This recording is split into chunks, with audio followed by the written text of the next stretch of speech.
Open apartments.com with this Chrome extension web scraper called Thunderbit on one side, then click One-Click Extract. Thunderbit takes over the browser and starts analyzing the apartment listings on the page.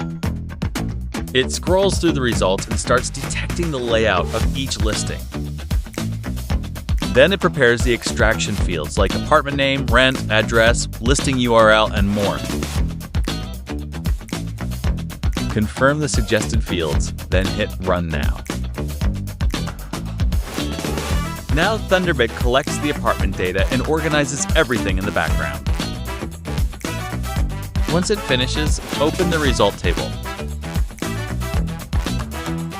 The spreadsheet now loads with the extracted apartment listing data. You can use it for rental research, local market tracking, lead generation, and competitive analysis.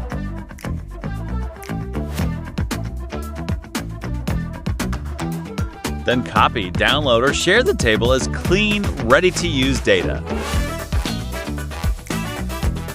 Try Thunderbit free on Thunderbit.com.